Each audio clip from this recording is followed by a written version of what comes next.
नमस्कार। अजय चतुर्वेदी। देश के हालात क्या बयां कर रहे हैं, ये शायद बहुतेरे लोग इसको समझ भी नहीं पा रहे हैं। जिस देश में 80 करोड़ 84 करोड़ लोगों को मुफ्त राशन बांटा जा रहा हो, उस देश में बेरोजगारी का क्या आलम है, इसका अंदाजा सहज तरीके से लगाया जा सकता है।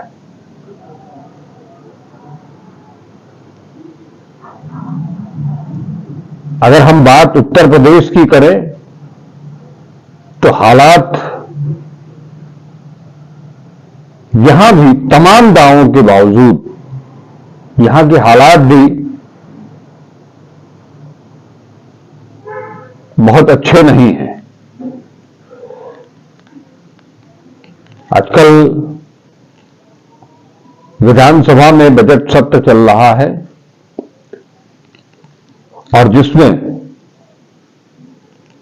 प्रदेश की प्रमुख विपक्षी पार्टी समाजवादी पार्टी के विधायक लगातार सरकार पर हल्ला बोल रहे हैं, हकीकत खोल रहे हैं, परत दर परत प्रदेश की हकीकत सामने ले आने की कोशिश कर रहे हैं। इसी क्रम में अभी कुछ दिन पहले ही मैंने समाजवादी पार्टी के एमएलसी आशुतोष सिन्हा जी का जिक्र किया था, जिन्होंने बजट सत्र के इसी कार्यकाल के दौरान उन्होंने पत्रकारों की दशा, उनके हालात, उनकी आर्थिक और सामाजिक स्थिति, उनका भविष्य, इन सब पर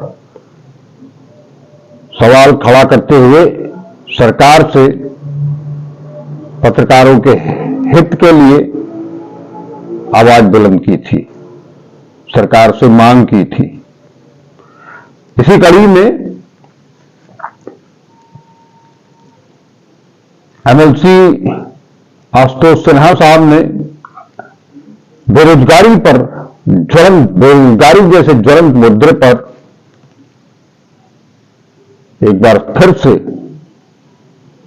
सरकारी कामकाज के रवैये पर सवालिया निशान खड़ा कर दिया है, सरकार पर ही सवाल खड़ा कर दिया है। आशुतोष जी ने जो कुछ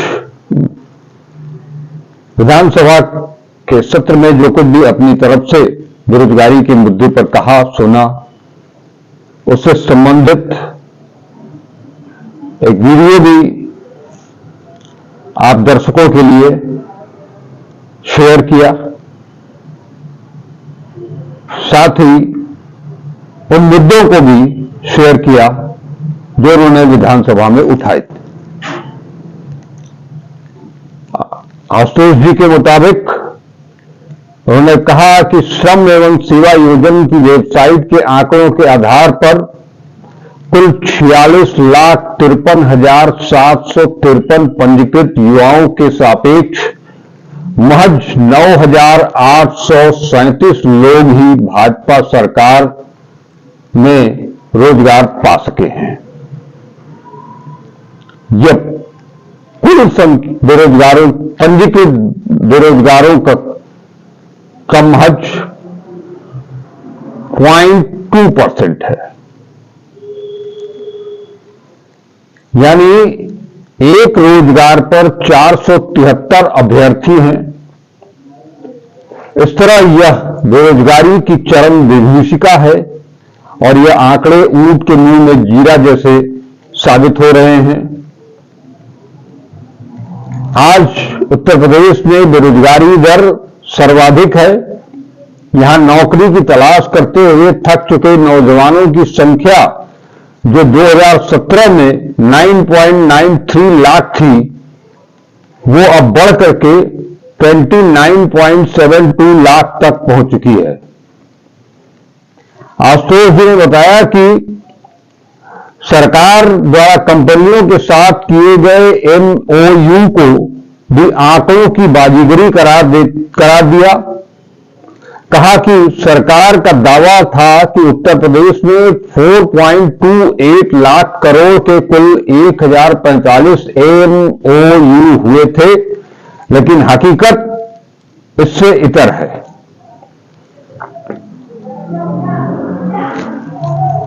आशुतोष जी ने जो आंकड़े, सरकारी आंकड़ों का हवाला देते हुए जो कुछ भी तस्वीर पेश की, उसके अनुसार उत्तर प्रदेश में 4.2 लाख करोड़ के कुल 1045 एमओयू हुए थे, लेकिन हकीकत है कि इन एमओयूज में से ज्यादातर एमओयू बेकार निकल गए, जिसमें से एक भी पैसे का निवेश नहीं हुआ। 2018 में हुए 4.28 लाख करोड़ में से केवल 1.2 लाख करोड़ का ही निवेश अभी तक आया है। इस एमओयू की सत्यता इस बात से समझी जा सकती है कि उत्तर प्रदेश सरकार अमेरिका की ऑस्टिन यूनिवर्सिटी के साथ 35,000 करोड़ का एमओयू हस्ताक्षर किया, जो स्वयं में एक ब्लैक लिस्टेड यूनिवर्सिटी है। वो उसे पहले ही अमेरिका ने ही उसको काली सूची में डाल रखा है। इसके पश्चात सिन्हा साहब ने बताया कि उत्तर प्रदेश में लगने वाले रोजगार मेले के बारे में अगर बात की जाए तो इसमें कंपनियां टारगेट बेस पर अभ्यर्थियों का चयन करती हैं और टारगेट पूरा न होने पर उन्हें नौकरी से निकाल दिया जाता है। यह एक सामान्य सी प्रक्रिया है। आज कारपोरेट कल्चर में ये आज के युवाओं के लिए एक बहुत बड़ी चुनौती है। टारगेट भी ऐसा दिया जाता है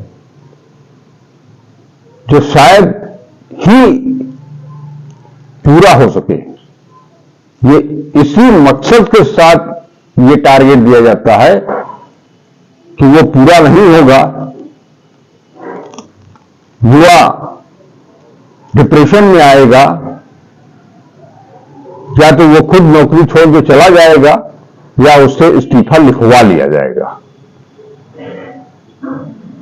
और वो फिर से सड़क पर आ जाएगा।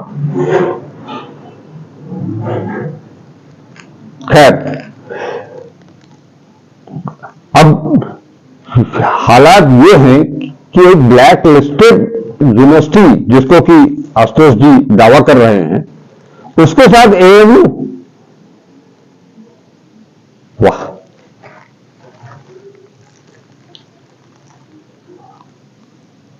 अब आप आगे वो बताते हैं कि रोजगार मेले में जो टारगेट बेस्ड बात करते हुए उन्होंने बताया कि इस तरह से इन रोजगार मेलों से चयनित कुल अभ्यर्थियों में से केवल 10% अभ्यर्थी ही नौकरी कर रहे हैं। इससे ये स्पष्ट होता है कि सरकार द्वारा रोजगार पर दिए गए आंकड़े भ्रामक व झूठे हैं। आशुतोष जी समाजवादी पार्टी से एमएलसी हैं। वो लगातार सदन में इस तरह के मुद्दे उठाते रहते हैं, रोजमर्रा के मुद्दे, आम आदमी के मुद्दे। उसका कितना असर पड़ता है ये आप सबको अच्छी तरह से पता है।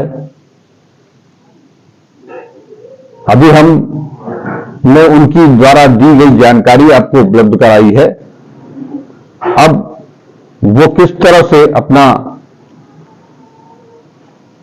ये अभिभाषण उन्होंने सदन में पेश किया, उसका वीडियो भी उन्होंने शेयर किया है, तो वो वीडियो भी मैं आपके साथ शेयर करता हूं।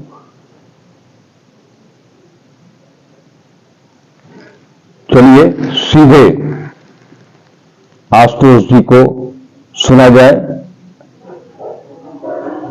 अपना अभिभाषण पढ़ते हुए। ये जो विषय आया है बेरोजगारी का, बहुत महत्वपूर्ण विषय है। तो शुरुआत मान्यवर दो शब्दों से कहना चाहता हूं कि डिग्री लेने के बाद भी अगर आप बेरोजगार हैं तो शुभकामना दो, ये मौजूदा भाजपा सरकार का चमत्कार है। मान्यवर गरीब मजदूर किसान दो वक्त की रोटी अपने लिए नहीं जुटा पाता और वो प्रयास करता है कि अपने बच्चे को ज्यादा से अच्छी शिक्षा दे सके। अच्छी शिक्षा देने के लिए कई बार उसे भूखा रहना पड़ता है, अपना खेत बेचना पड़ता है, अपना जमीन बेचना पड़ता है और अपने बच्चे को अच्छा पढ़ाने की कोशिश करता है। जब गरीब व्यक्ति अपने बच्चे को पढ़ा लिखा लेता है, ग्रेजुएट करा देता है, अच्छी पढ़ाई कराने के बाद जब रोजगार के अभाव में उसके बच्चे दर बदर भटकते हैं तो मान्यवर बहुत इस सरकार के कान में तो जू नहीं रेंगता, लेकिन मुझे लगता है कहीं ना कहीं से वो बच्चे अवसादग्रस्त हो जाते हैं। जब जिसको लगता है कि जिसके पिता ने अपना पेट काट के उसको पढ़ाने का काम किया है, तो ऐसे ही बच्चे आत्महत्या करने का काम कर रहे हैं। तो इसलिए मान्यवर मैं कहना चाहता हूं, सरकार झूठे आंकड़े और लगातार झूठे आंकड़े प्रस्तुत करने का काम करती है। हम लोगों ने मान्यवर पिछली बार भी जब सदन चल रहा था तो कहा था और मैंने बताया था कि 46,53,753 व्यक्ति उन्हें पंजीकरण कराया और उसमें मात्र 9,837 नौकरियां थी, मतलब 0.02% नौकरियां थी और एक नौकरी के सापेक्ष 473 आवेदन थे। मान्यवर हम लोगों ने लगातार देखने का काम किया। अभी मैं जब आ रहा था तब सेवा योजन पोर्टल इनका देख रहा था, sevayojan.up.nic.in। तो मान्यवर वो जो जॉब सीकर्स की व्यवस्था थी उसको हटा दिया कि कितने जॉब सीकर्स हैं, हमें आपको नहीं जानकारी हो पाएगी कि ये कितने जॉब सीकर्स हैं, कितने लोग रोजगार मांगने वाले हैं। उनकी जो संख्या जो पहले मिल जाया करती थी इस पोर्टल पे, उस पोर्टल से उसको हटाने का काम सरकार ने कर दिया, क्योंकि सरकार आंकड़े छुपाने का काम करती है। ये आंकड़े की बाजीगरी करने का काम मान्यवर सरकार कर रही है। मैं मान्यवर आंकड़े के बाजीगरी में ये बताना चाहता हूं, बड़े बड़े ढोल पीटे गए कि नहीं हमने इन्वेस्टर समिट कराया, बहुत बड़ा इन्वेस्टर समिट हुआ प्रदेश में और बहुत रोजगार आ गया। इन्वेस्टर समिट मान्यवर जब कराया तो पिछली बार जब कराया था तो 1045 MOU में से 842 MOU फर्जी निकल गए और आपने जब कराया तो 4.28 लाख करोड़ जो कहा कि आएगा सरकार को, उसमें 1.28 लाख आ पाया। फरवरी 2023 में फिर आपने इन्वेस्टर समिट करा दिया मान्यवर, तो 33.5 लाख करोड़ का MOU हस्ताक्षर आपने करा दिया। जब सरकार ऐसे हस्ताक्षर कराती है, बड़ा ढिंडोरा पीटती है कि ऐसे ऐसे हमने MOU कराए, बहुत बड़ा काम हुआ, और उसी के बाद सरकार का जब पोल खुलने का काम हुआ तो जानकारी हुआ कि सरकार के कई मंत्रियों कई अधिकारी गए थे अमेरिका और ऑस्टिन यूनिवर्सिटी जो एक फेक यूनिवर्सिटी है, फर्जी यूनिवर्सिटी है, ब्लैकलिस्टेड यूनिवर्सिटी है, उसके साथ 35,000 करोड़ का MOU साइन किया था सरकार ने। तो हमें और आपको मान्यवर सोचना होगा कि सरकार सिर्फ आंकड़ों की बाजीगरी करने का खेल कर रही है कि किस तरह से बता दें कि कितना लंबा लंबा कई लाख करोड़ रुपए का MOU साइन हो गया, पूरा विकास की गंगा बह गई। लेकिन मान्यवर वहीं एक तरफ सरकार ये कहती है और दूसरी तरफ सरकारी मान्यवर लिख के दे रही है कि 24 करोड़ की आबादी में 18 करोड़ लोगों को सरकार राशन देने का काम कर रही है। अब आप समझिए कि जब 75% लोग यहाँ हैंड टू माउथ हैं, जिनको खाने के लिए पैसा नहीं है, रोजगार नहीं है उनके पास, रोजगार होता तो शायद सरकार से खाना नहीं लेते, तो रोजगार दे नहीं पा रही सरकार। 1 ट्रिलियन इकोनॉमी की बात कर रही है मान्यवर। हम लोग लगातार देखते हैं, अभी माननीय मंत्री जी कुछ दिन पहले रोजगार मेले की बात कर रहे थे। रोजगार मेले को लेकर मान्यवर हम लोगों ने भी सर्वे किया और सर्वे करने के बाद हम लोगों ने जो पाया वो ये है कि चयनित जो अभ्यर्थी होते हैं रोजगार मेलों में, मात्र 10% अभ्यर्थी जो नौकरी पर रह जाते हैं, बाकी हटा दिए जाते हैं। हटाए क्यों जाते हैं? क्योंकि जो कंपनियां होती है मान्यवर वो टारगेट बेस पे नौकरियां देती हैं, उनका टारगेट जैसे ही पूरा हो जाता है नौकरी से हटा दिया जाता है।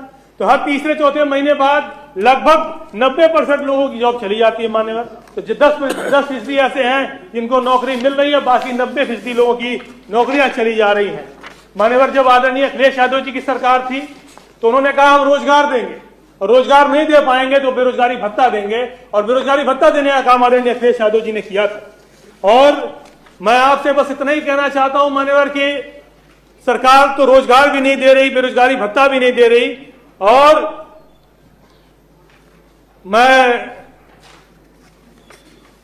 और सरकार यहां से भगाने का भी काम कर रही है, यहां से लोगों को इजराइल तक भेजने का काम कर रही है। सरकार चाहती है कि पलायन कर जाएं, उत्तर प्रदेश के जो शिक्षित बेरोजगार हैं वो यहां से पलायन कर जाएं, क्योंकि वो यहां रह जाएंगे तो सरकार के खिलाफ वोट देकर सरकार को हराने का काम करेंगे।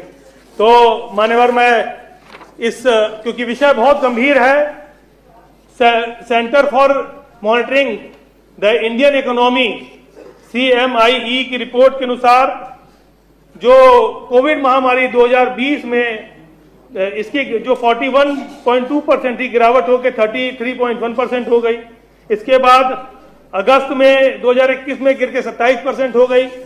मान्यवर लगातार ये गिरती जा रही, सितंबर और से दिसंबर 2022 के बीच में 22.4% गिर के हो गई थी। और लगातार जो 20 से 24 वर्ग के हमारे युवा बेरोजगार हैं, 2019 में 27% से गिरकर ये 17.4% हो गई मान्यवर, और आज लगभग 1.1 मिलियन युवा बेरोजगार है।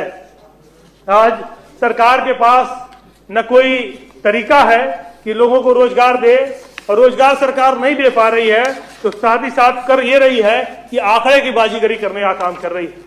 अभी सचिवालय में ही वेतन भोगी समूह ग के कर्मचारियों की तरफ ध्यान आकर्षित कराना चाहते हैं कि उनकी जो कई वर्षों से उनको भरण पोषण नहीं हो पा रहा है, उनके कर्मचारियों का वेतन कम दिया जा रहा है, उनका वेतन बढ़ाने के लिए भी सरकार कोई कदम नहीं उठा रही। मान्यवर लगातार ये सरकार गुमराह करने का काम कर रही है, और ये सरकार कहीं ना कहीं से मान्यवर मैं यही कहूंगा कि लगातार जिस तरह से पेपर लीक हो रहे हैं, जिस तरह से नौजवान आत्महत्या कर रहा है, तो उसके लिए पूरी तरह सरकार जिम्मेदार है। दो शब्द कहते हुए मान्यवर बस यही कहूंगा कि हमने बड़े वकार से डिग्री वसूल की और इस बादशाह ने खुमचे लगा दिए। इसका मतलब ये हुआ मान्यवर कि आज डिग्री लेने के बाद भी जो डिग्रीधारी हैं उस सड़क पे। ये सारी हकीकत आप सभी ने सुनी, जानी। आपको कैसा लगा ये जरूर बताइएगा हमको। इस वीडियो को लाइक कीजिएगा, ज्यादा से ज्यादा शेयर कीजिएगा, और चैनल को अगर अभी तक सब्सक्राइब नहीं किया है तो उसे सब्सक्राइब कीजिएगा। नमस्कार, अजय चतुर्वेदी।